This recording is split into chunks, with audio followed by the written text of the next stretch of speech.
ইরানকে ঘিরে যুক্তরাষ্ট্র ও ইসরায়েলের সংঘাত ক্রমেই তীব্র হচ্ছে।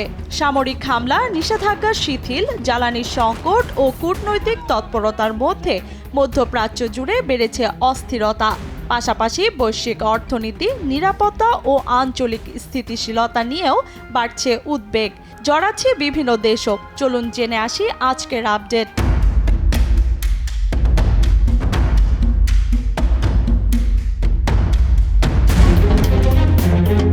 বিশ্ববাজারে জ্বালানি তেলের সরবরাহ সংকট কাটাতে ইরানের কিছু তেল পরিবহন ও বিক্রির ওপর থেকে সাময়িকভাবে নিষেধাজ্ঞা তুলে নিয়েছে মার্কিন যুক্তরাষ্ট্র।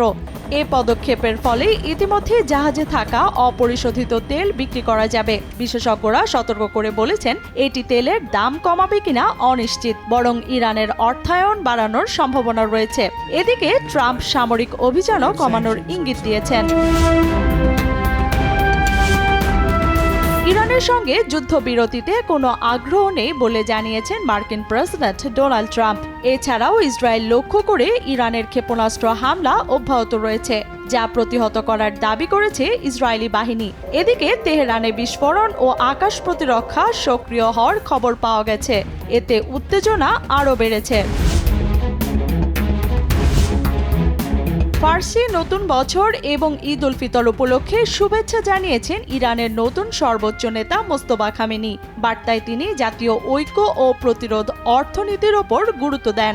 পাশাপাশি জানুয়ারির সরকার বিরোধী বিক্ষোভকে অভ্যুত্থান হিসেবে উল্লেখ করে তিনি বলেন, অর্থনৈতিক সমস্যার কারণে এটি দেশের ওপর চাপিয়ে দেওয়া হয়েছিল। ইরান জুড়ে পবিত্র ঈদ উল ফিতর উদযাপনে মসজিদগুলোতে বিপুল সংখ্যক মানুষের সমাগম ঘটেছে।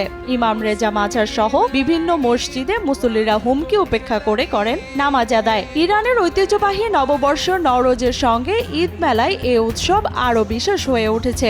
তবে কিছু এলাকায় জমায়েত পশ্চিমা বিরোধী বিক্ষোভে রূপ নিয়ে উত্তেজনা বাড়িয়েছে।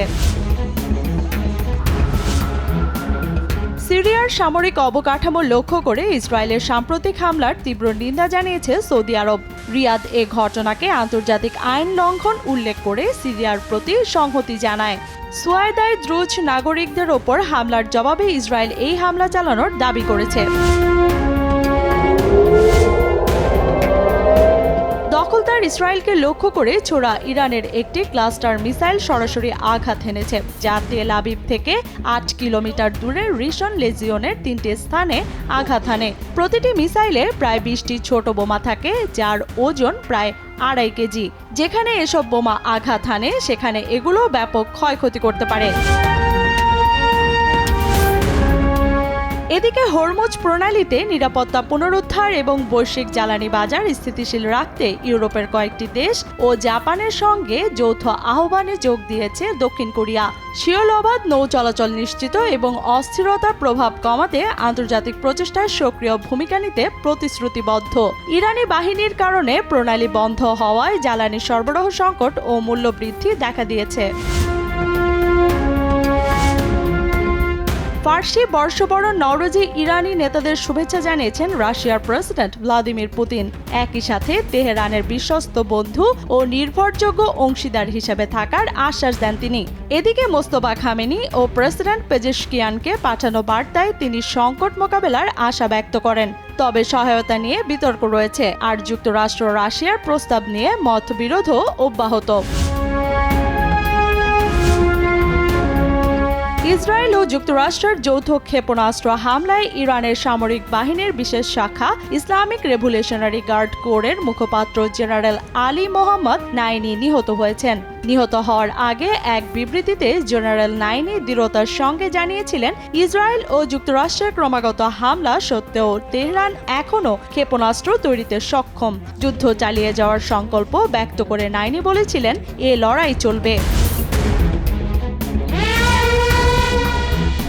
ইরানি ড্রোনের হামলা থেকে গুরুত্বপূর্ণ ও বেসামরিক অবকাঠামো রক্ষায় মধ্যপ্রাচ্যের ৫ দেশে ইন্টারসেপ্টর ব্যবস্থা মোতায়েন শুরু করেছে ইউক্রেন। পাশাপাশি এসব ব্যবস্থা পরিচালনার জন্য ২০০-র বেশি বিশেষজ্ঞ পাঠিয়েছে দেশটির সরকার। এদিকে ভ্লাদিমির জেলেনস্কি জানান, শাহেদ ড্রোন মোকাবিলায় তারা সফল। ইরান সংঘাতের মধ্যে উপসাগরীয় দেশগুলোর নিরাপত্তা জোরদারে এই উদ্যোগ নেওয়া হয়েছে, ব্যয়ও তুলনামূলক কম।